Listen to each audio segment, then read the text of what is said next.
Kalau misalnya kita lihat tahun 2024 berarti ya tahun terakhir ya, bisa gua katakan 95% film itu diisi film yang milking. Film yang memang bukan kisah asli. Unpopular opinion, film yang semua orang suka tapi lu gak suka. Salah satu filmnya yang kemarin orang banyak bilang bagus itu Deadpool and Wolverine. Nah itu buat gua kurang. Wah anjir, gue hampir aja jawab itu tadi. Ya No Way Home buat gue juga ini. Tapi at least kayak masih bisa Wah memantik. No Way Home juga gue gak suka. Iya kan? Gue sepikiran sama dia kayaknya. Ini suka banget nih. Tadi gue Deadpool Wolverine gue demen lah gitu.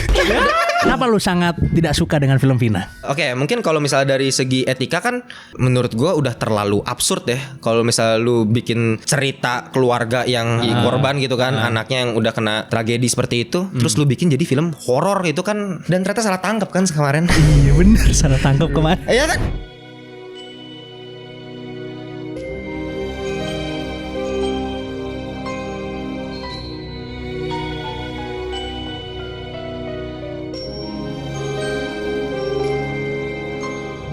Nah film ini ada yang terkutuk juga Son, lo tau gak? Film terkutuk. Lo pernah denger gak film yang terkutuk? Banyak pasti nih. Banyak film-film terkutuk dong ya kan. Ada film judulnya Atuk ya kan. Itu film terkutuk banget Son. Terkutuk kenapa? Terkutuk banget bro. Oke. Ya kan. Gara-gara setiap dia nyari pemeran utamanya nih, pemeran utamanya selalu meninggoy. Pasti pemeran utamanya ya kan. Contoh Superman ini ya. kayak biru-biru kayak Superman, jujur ya kan. Pertama-tama tuh yang di casting untuk jadi pemeran utama itu John Belushi namanya aktor. Dia lagi mempertimbangkan peran ya kan. Baru mempertimbangkan doang nih. Belum mengaccept, belum tanda tangan. Meninggal gara-gara OD ya kan. Akhirnya kan sutradara kan berpikir kan ini film bagus tapi harus tetap dibikin dong. Kita cari lagi pemeran utamanya gitu kan. Ya pada saat itu mungkin Reza Rahardian dan Vino Gebastian lagi sibuk ya. Jadi dia cari yang lain gitu pada saat itu. Dia nyoba sampai 6 kali bro. 6-nya meninggal semua bro. Ini baru pertama kali denger nih gue. 3 orang yang harus jadi pemeran utama sama 3 orang yang jadi backup ya pemeran utama itu meninggal semua. Ini luar biasa ya. Kalau 6 itu kayaknya udah lebih dari kebetulan. Berhenti di 6 lagi. Akhirnya apa? Skripnya dibuang. Filmnya nggak jadi dibikin. Nggak tayang sama sekali. Oh pantesan nih susah judul filmnya nih gue juga nggak pernah denger ini. Atuk nggak pernah denger ya? Nggak pernah denger. Nggak pernah tayang. Nggak pernah tayang. Ada yang udah sempat acting ya. Tapi ya meninggal juga. Akhirnya filmnya nggak dilanjutin karena dianggap film terkutuk gitu. Ya kan? Yang gue tahu yang ini Incantation. Incantation. Pasti pernah Nonton, dengar. Pak? Gue belum nonton. Oh belum nonton. Itu vlog dijadiin film lah itu. Vlog dijadiin film? Incantation kayak vlog gitu. 2022. Oh belum bikin. Dia 2023 bikin. Saya masih bocah kemarin sore. Oh iya belum bikin. Masih ngurusin baju ya. Oh iya. Belum nge-review lah. belum.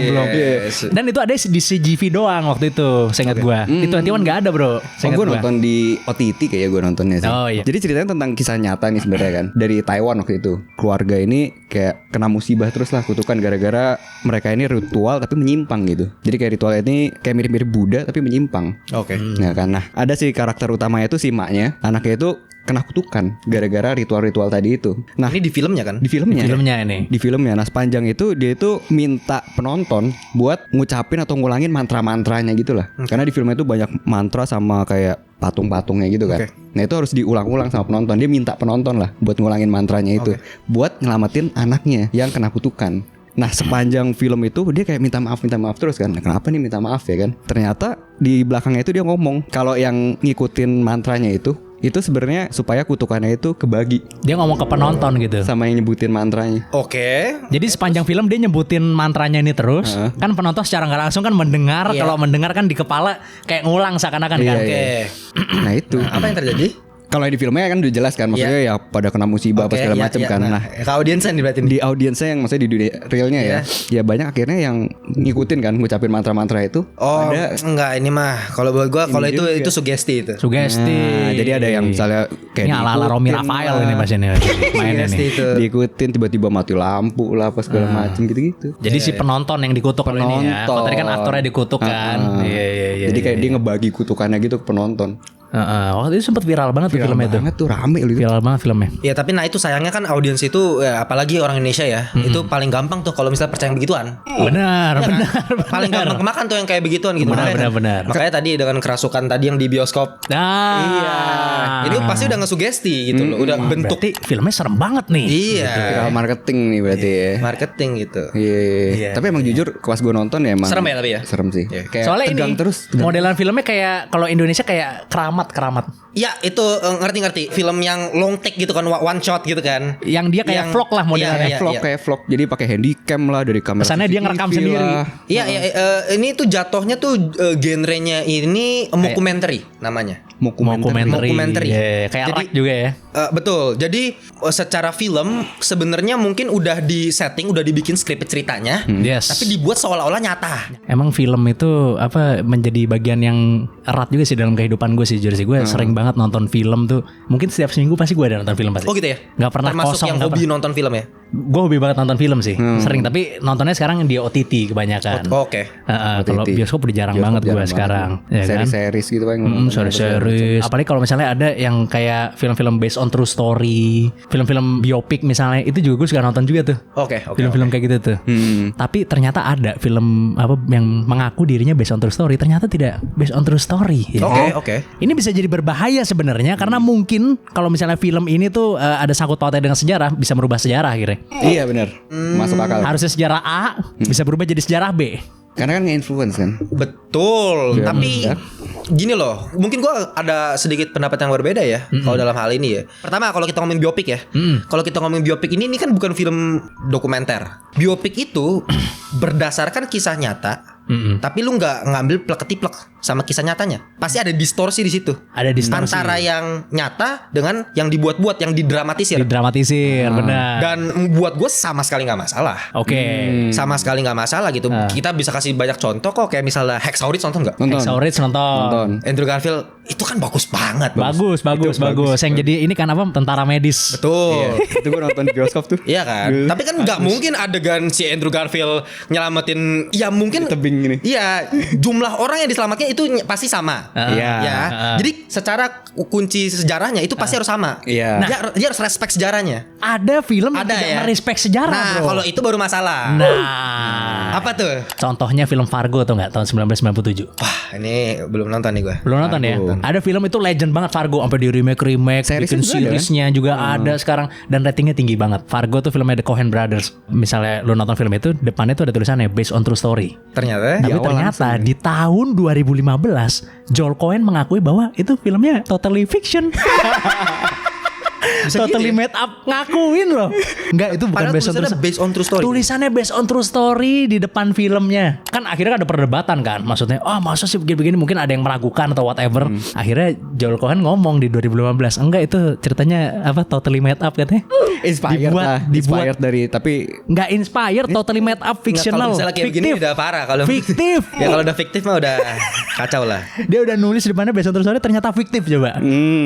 pecah. Ada lagi, Sean? Impang yang gue tahu The Greatest Showman. The Greatest Showman. Oke. Greatest Showman. Nonton kan pasti kan? Nonton. Bagus nggak? Bagus banget lah. Bagus banget. Pecah sih emang. Kira-kira Kalau P.T. Barnum beneran baik nggak menurut lo? Nah, gua juga pernah denger sih ini masalahnya ya. Ya, kalau kita ngomongin sirkus di masa lalu, di masa awal-awal itu nggak mungkin baik sih. Kita kalau udah sirkus nggak mungkin baik sih. Iya. Nggak Jadi mungkin. si P.T. Barnum kan di filmnya kan terkenalnya ya baik ya kan, ngerangkul. Julukannya kan The Freak Show ya itu kan. Iya. Nah padahal aslinya itu kan dia banyaknya eksploitasi orang-orang itu. Dia pebisnis bengis lah. Iya. Ya kan anggapannya kan. Terus juga banyak yang fiksi juga. Jadi kayak misalnya partner bisnisnya Ya itu si Zac Efron kan? Zac Efron. fiktif total, nggak ada sama Fiktif, sekali. nggak ada. Sama sekali nggak Oke. ada. Sampai yang dia pacaran juga kan sama yang ceweknya itu tuh nggak ada Kalau juga. itu gua nggak masalah ya. Kalau di bagian itu lagi-lagi kalau kita ngomongin ke subplot, ini kan bukan plot inti menurut gua. Kalau Nah. misalnya dengan partner Zac Efron menurut gua nggak masalah lah. Cuman kan yang jadi masalah adalah eksploitasi tadi. Eksploitasi, maksudnya berbeda. P.T. Barnum yang diceritakan dengan yang kenyataannya. Iya, iya. Udah pastilah sirkus itu udah pasti. Ya itu tapi kan merubah fakta kan anggapannya kan. Jadi Merubah ya fakta. sekarang orang tahu-taunya P.T. Barnum ya emang Wah, baik banget sekali nih, P.T. Barnum. Inspiratif sekali nih. Padahal P.T. dulu Barnum. mengeksploitasi orang-orang cakep kan nggak masalah kan? Dibayarnya nggak sesuai, maksudnya di bawah inilah kurang gitu kan. Kayak harus P.T. Barnum harus belajar dulu sama Bang Tetan ya. Iya dong. itu mau kita keluarin tadi cuman nggak jadi itu. Udah ada sedikit ya ide. Kita mundurin itu. Iya, gue melihat ada ide yang melayang, gue ambil aja. ambil aja. Keluar ambil dari aja kita nggak itu. apa-apa. Iya, nggak apa-apa lah gue aja. Maksudnya kalau di Konoha mungkin jadi mutan universe gitu. Iya. Ya tapi maksudnya ya kalau Bang Tetan kan maksudnya Baik. Ya jelas lah. Jelas. Kita tahu lah di podcast kan dia juga sering ngobrol-ngobrol. Maksudnya kalau Iya, P.T. iya. Barnum kan ya sirkus lagi-lagi gitu. Sirkus Dia parah. bener-bener memanfaatkan gitu kan, dijadiin bahan tontonan. Jadiin bahan tontonan dan kerjanya keras juga zaman dulu, Iya, melakukan keras. atraksi-atrasi yang mungkin ada bahayanya Iya, misalnya iya, dan iya. lain-lain. Tapi menurut lu nggak masalah itu? Pendapat lu Gimana ya? gimana Pendapat kalau lu deh. kalau film yang mengaku ini adalah film based on true story, kenyataannya ceritanya tidak demikian, gimana pendapat lu? Menyimpang dari sejarah. Kalau gue sih prinsipnya gini ya. Apakah ada korban yang masih ada sampai sekarang gitu loh? Nah, gitu loh. Kita kan harus cari tahu dulu tuh, maksudnya kayak dari korban-korban sirkus ini nih. Ini kan memang mereka nggak punya privilege ya. Maksudnya untuk punya hukum dan sebagainya mungkin di zaman itu kan nggak ada juga gitu Nggak ya. ada. Apalagi mereka orang kayak begituan gitu kan. Iya. Oke, mungkin memang kita harus sebarin berita sebenarnya. Tapi kalau entah kenapa buat gue pribadi sebagai film fiksi The Greatest Showman itu nggak masalah. Sama ini paling gampang contohnya kita ambil dari film Kristen misalnya. Oke. Gue tuh nonton misalnya film Noah, Oke. filmnya Russell Crowe, Bahtranu kan. Di film itu yang ngebangun Bahtranu itu ada monster batu gitu. Gue pernah denger lagi. Golem bukan? Golem, monster batu tuh yang bangun. Nah yang kayak begini-begini, yang buat gue lagi-lagi film itu kan abu-abu banget gitu ya. Iya. Susah untuk kita bener-bener Ini bener nggak sih? Iya, Ini memastikan ini yang salah, ini yang bener gitu loh. Karena kalau buat gua film Noah ya udah, ini film fiksi lah, gua anggap film fiksi. Ini bukan film yang mencoba untuk menyesatkan, kan beda gitu loh. Jadi itulah susah sih parameter, kita mau cari dari mana juga susah. Gitu loh. Setiap individu pasti punya interpretasi masing-masing sih. Dan buat gua nonton The Greatest Showman, kalau gua sih nggak masalah. Buat gua tetap film Masalah bagus. ya. Karena Bagus itu sih. menurut lu itu adalah film fiksi. Iya, maksudnya kayak mungkin mengambil ide dari si P.T. Barnum, tapi ya udah bener-bener dibuat totally fiksi gitu. Oh, oke. Jadi idenya aja lah. Oh ada nih sirkus si P.T. Barnum gini-gini. Udah ininya doang. Iya. Jadi begitu ya. Ya kita harus lihat dulu. Belum tentu kita tahu intensinya bahwa itu untuk propaganda atau apa, Iya, itu belum iya, tentu iya. tahu juga sebenarnya gitu ya. Tapi ya mohon maaf kalau kebakaran di Los Angeles aja disumpah serapa ya, apalagi film doang gitu kan. Sorry nih. Iya. Yang asli aja disumpah serapah kok di komen-komen ya kan. Mungkin emang harus perlu banyak belajar lagi gitu ya. Betul, Nah, salah satunya belajar kalau bukan dari reviewer dari siapa lagi? Sob? Benar. Paling gampang ya kan. Reviewer film Belajar dong. dari reviewer film. Misalnya tentang film ya belajar dari reviewer film. Tentang gadget belajar dari reviewer gadget karena bisa sambil nikmatin kontennya gitu kan. Betul. Tapi apakah reviewer film itu bisa dipercaya? Kan reviewer film dibayar. Oke. Kalau ngomongin reviewer apakah bisa dipercaya, apakah enggak, bisa, betul. Tapi gini, yang jadi masalah adalah kenapa lu milih reviewer yang ini? Nah, gitu kan.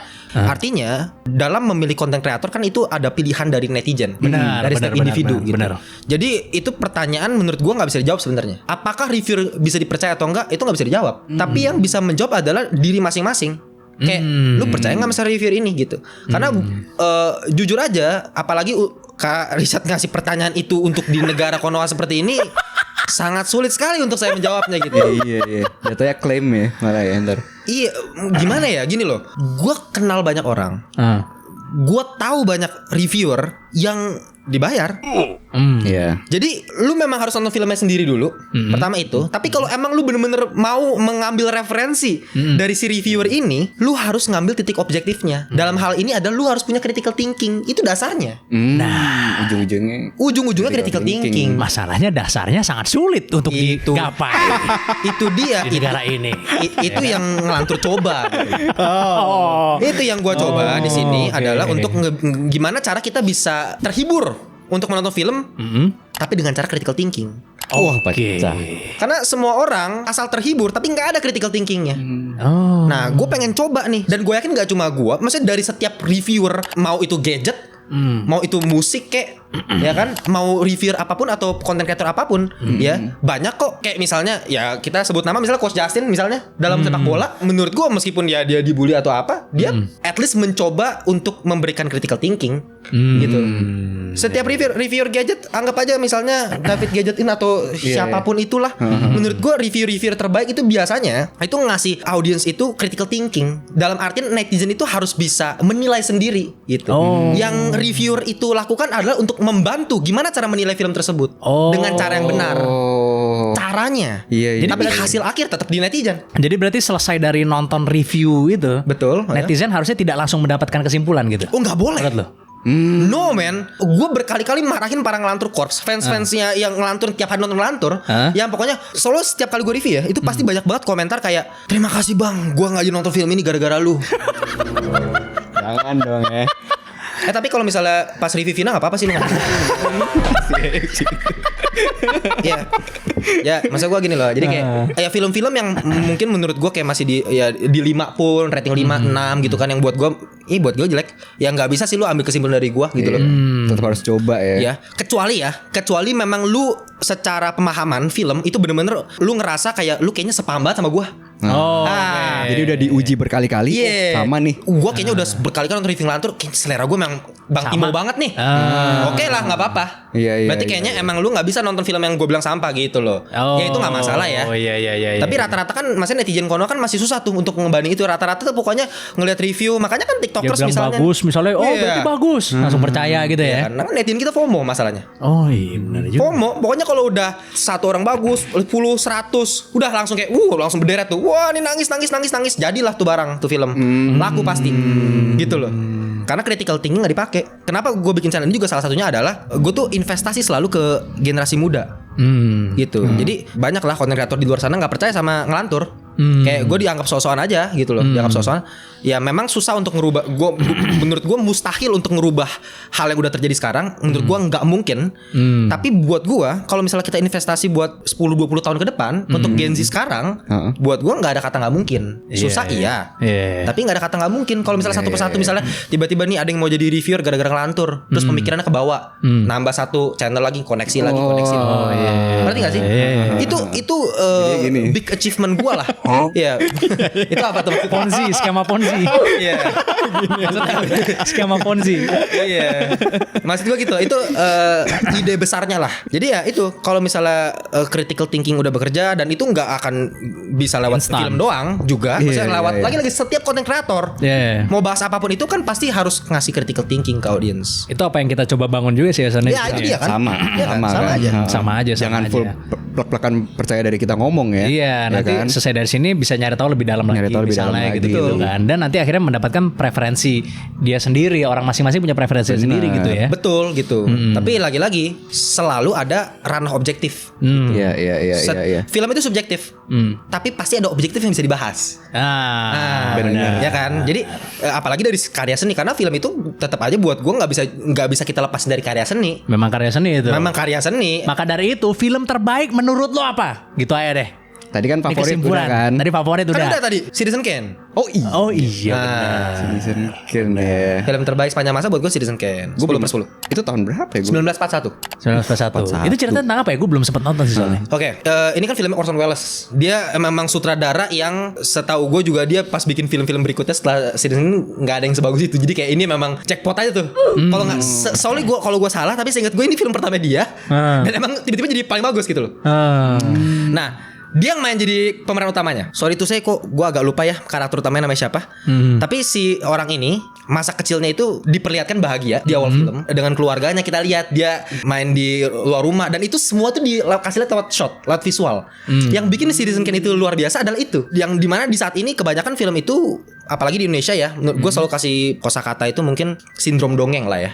Oke. Nah ini biasa gue ngerasa kayak sutradara Indonesia tuh banyak sindrom dongeng, dimana gue takut ini kayak netizen gak bakal ngerti nih film gue. Oh iya. Nah gue disimpelin lagi deh misalnya gitu ya. Gue kasih narator lagi, kasih voiceover lagi, kasih dialog lagi. Itu sindrom dongeng.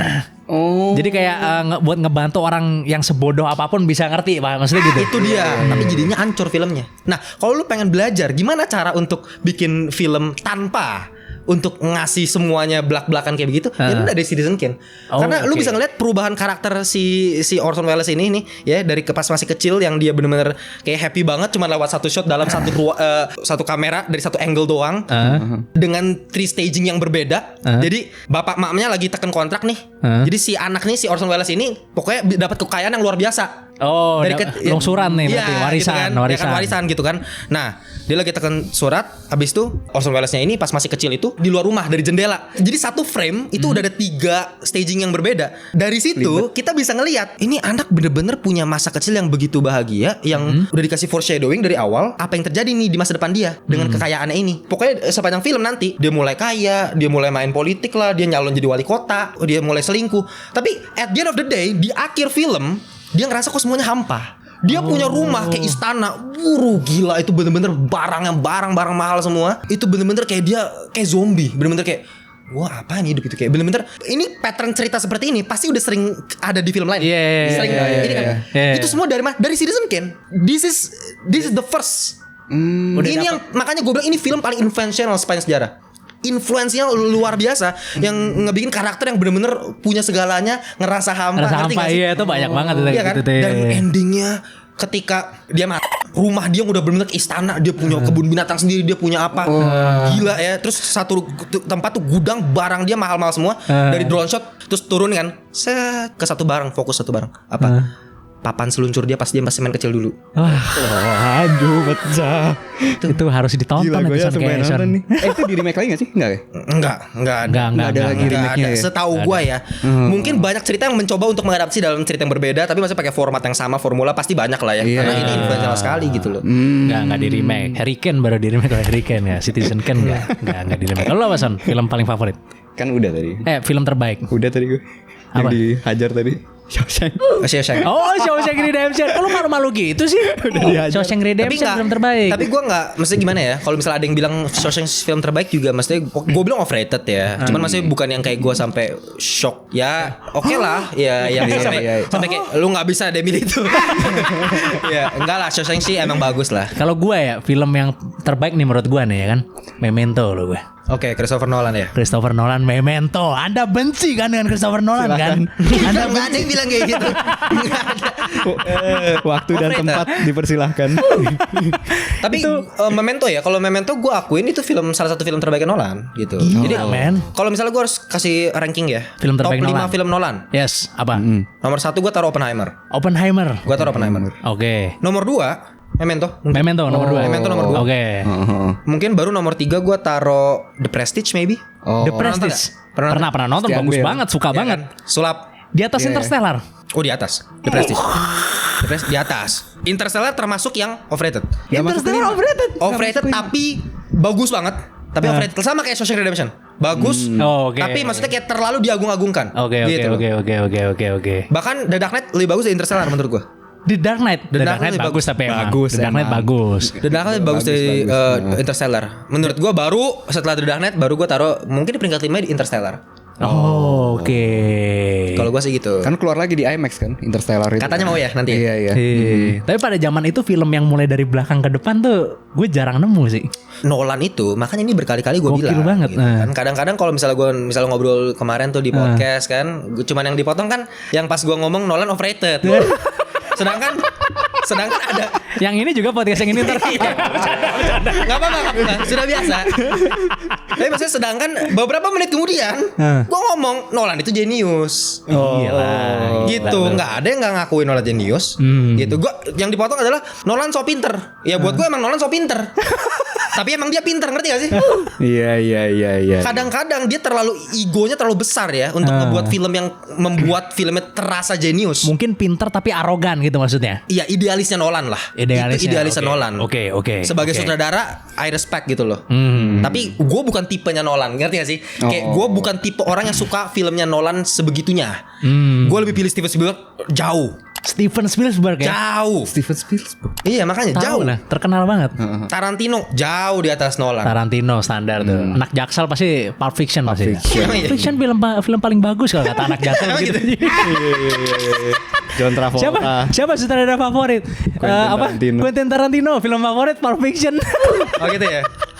Justru film Reservoir Dogs nggak tahu tuh mereka kali ya. Reservoir Dogs gile. Nah, itu film pertama dia yang menurut gue ya salah satu yang paling bagus juga.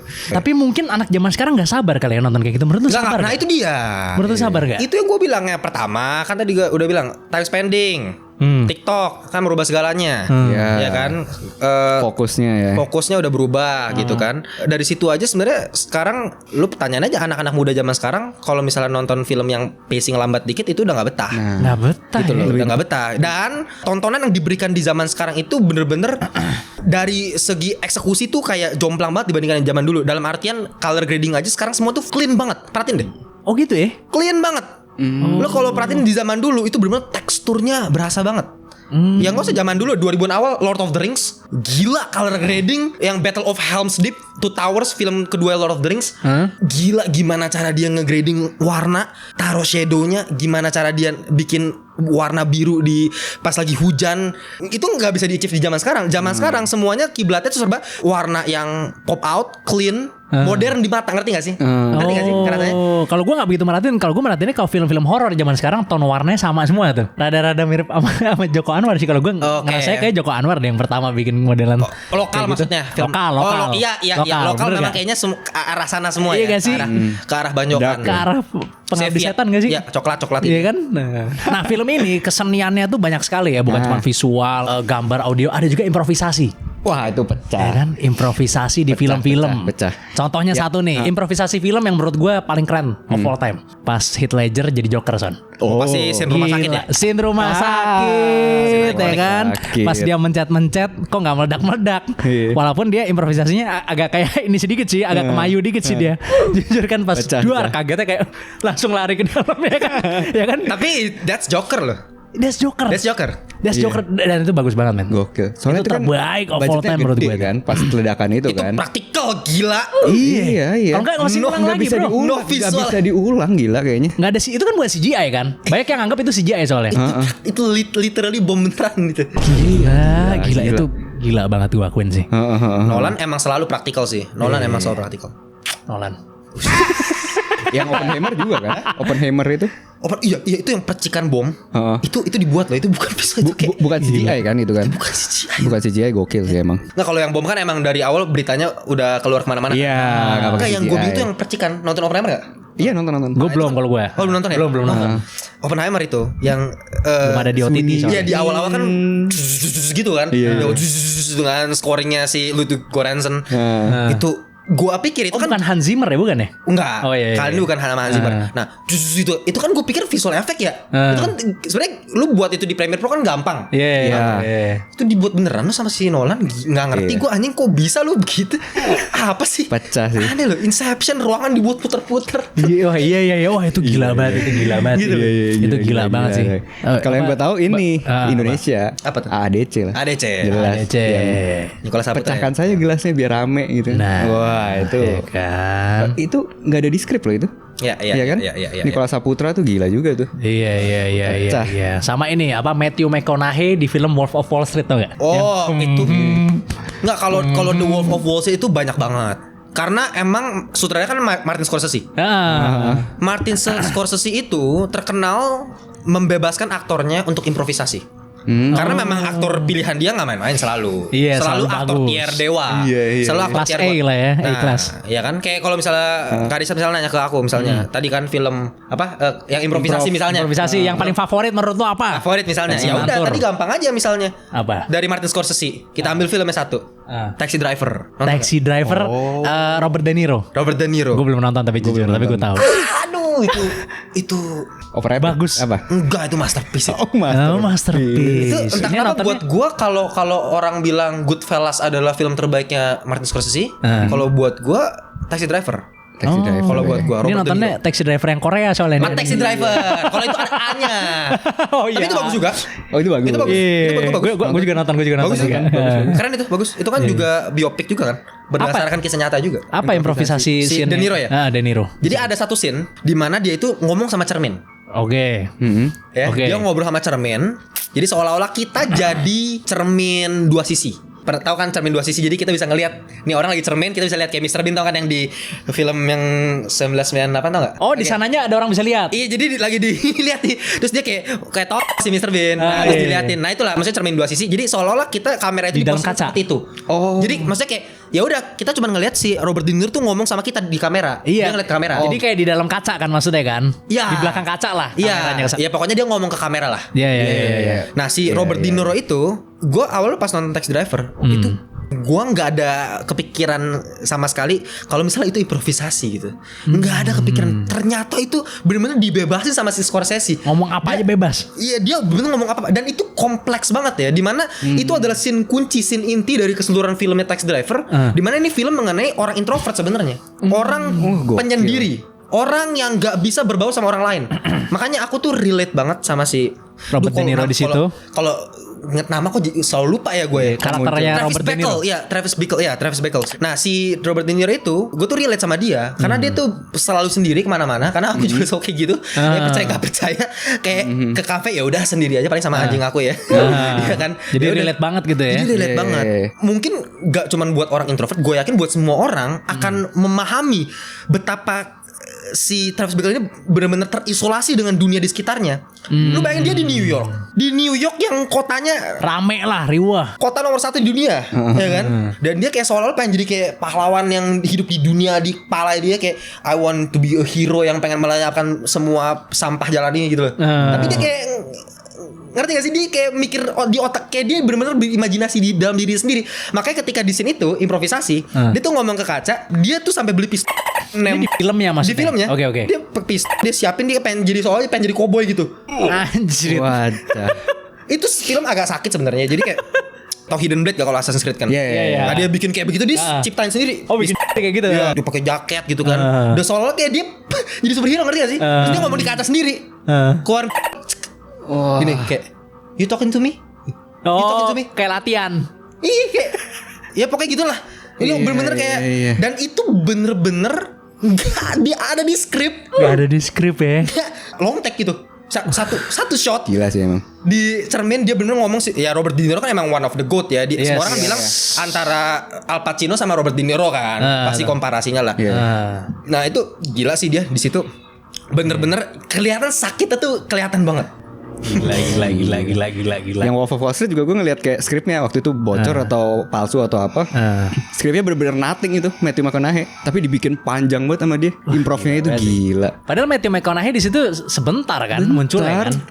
Bukan karakter utama, bahkan kedua bukan kan. Waktu dia gitu ya DiCaprio aja kaget kan, ngeliatin kayak mau ngeliat sutradara ya sumpah. Maksudnya masalahnya improvisasinya itu jadi yang ikonik di filmnya gitu loh. Iya, Itu yang gilanya. malah jadi scene yang malah kalau yang tadi ya Robert De Niro itu, scene yang You Talking to Me itu bener-bener diaplikasikan ke semua sekarang. Pop culture bener-bener semua You Talking to Me itu semua Robert De Niro itu. Awal mulanya kayak dia. Bahkan sebelum Laurentius Rando duluan Robert De Niro ngomong ke kamera. Iya kan. Emang terlihat generasinya ya. Lihat generasinya kelihatan ya kan. Oke deh kalau gitu. Ini adalah pembahasan yang sangat seru sekali ya menurut gue ya. Apalagi tentang film ya, ini pasti banyak banget. Dari tadi kita ngedrop rekomendasi film tuh banyak banget. Iya. Tidak bakal ditonton juga sih. Oh kenapa emangnya bakal Karena ditonton? kan netizen kita lebih pilih yang ditonton. Vina lagi, Vina. Enggak, yang kemarin yang baru gue bahas. Apa tuh? Ya ditonton 11 juta di TikTok itu. Yang itu baru pasti tuh. Kalau kita ngomong gini biasa mah ditonton. Nggak tahu nanti kita lihat ya netizen kita kira-kira akan nonton apa enggak gitu kan. Nah, terima kasih banyak buat kalian semua yang udah nonton. Terima kasih banyak buat thank you. Aku yang thank you loh udah diundang loh, makasih. Timothy juga nih ya, karena kita ingin mengedukasi penonton juga nih tentang viewer, tentang film ya kan. Mudah-mudahan bisa bermanfaat gitu ya Son ya. Jangan lupa selalu komen, like dan subscribe video-video kita ya. Yes, sampai jumpa di episode selanjutnya dari Di Atas 12.